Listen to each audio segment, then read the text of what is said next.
एक ठंडी कोहरे वाली रात थी जब मैं अपने बचपन के गांव चांदवा लौटा। 15 साल हो गए थे जब मैं आखिरी बार इन कीचड़ भरी गलियों में चला था। मेरे पेरेंट्स अब नहीं रहे थे और हमारा पुश्तैनी घर खाली खड़ा था, धूल और यादें जमा कर रहा था। मैं बस इसे बेचने और जाने के लिए आया था, लेकिन गांव के मेरे लिए कुछ और ही प्लान्स थे। जैसे ही मैं चांदवा में एंटर हुआ, गांव वाले मुझे घूरने लगे, कुछ फुसफुसाए, राघव वापस आ गया, लेकिन उनके वर्ड्स कभी पूरे नहीं हुए। उनकी आंखें ही काफी थीं। उस पहली रात घर ऐसे चरमरा रहा था जैसे उसे मेरे कदमों की याद आ रही हो। हर कोना सीक्रेट से सांस ले रहा था। मैंने सोने की कोशिश की, लेकिन रात के ठीक 2 बजे खिड़की अचानक खुल गई। ठंडी हवा कमरे में फैल गई। फिर मैंने सुना टैप टैप टैप, नंगे पैर मेरे ऊपर कहीं। मैंने सीढ़ियों पर झांका, कोई नहीं। मैं मुड़ा, दिल तेजी से धड़क रहा था, और वहां हल्की चांदनी में सफेद साड़ी में एक औरत खड़ी थी, आधी अधूरी शैडोवी कोने में छिपी हुई थी। मैं उसका चेहरा नहीं देख पाया, बस उसकी सांसों की बर्फीली ठंडक महसूस हुई। मैं चिल्लाया, लाइट ऑन की, कुछ नहीं, कोना खाली था।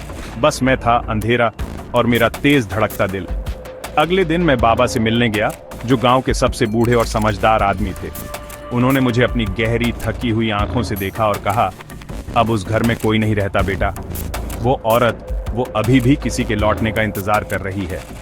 मैंने इसे हंसी में उड़ाने की कोशिश की, लेकिन रात के कुछ और ही इरादे थे। दूसरी रात कदमों की आवाजें वापस आईं। इस बार उन्होंने गीले निशान छोड़े, पैरों के निशान फर्श पर टेढ़े मेढ़े। दीवार पर टपकते अक्षरों में एक मैसेज लिखा था, मैं अभी भी यहीं हूं, माया।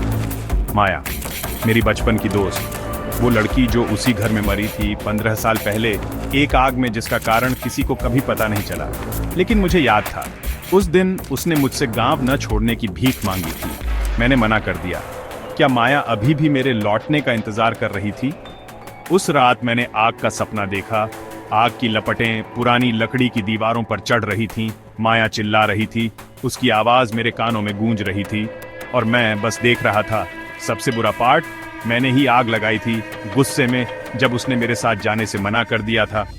मैं कांपते हुए उठा। वो सच जिसे मैंने सालों तक दबा रखा था बाहर आ गया। फाइनल रात सुबह 3 बजे घर हिल गया। दरवाजा कराहते हुए खुला। माया मेरे सामने खड़ी थी। उसकी स्किन जली हुई थी, उसकी आंखें खाली, फिर भी कुछ ढूंढ रही थी। उसने फुसफुसाया, अब जब तुम लौट आए हो, क्या मैं आखिरकार जा सकती हूँ?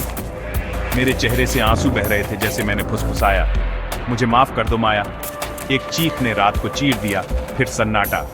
उसकी आत्मा ठंडी हवा में घुल गई, मुझे अकेला छोड़ दिया। कांपते हुए मुझ पर गिल्ट टूट पड़ा।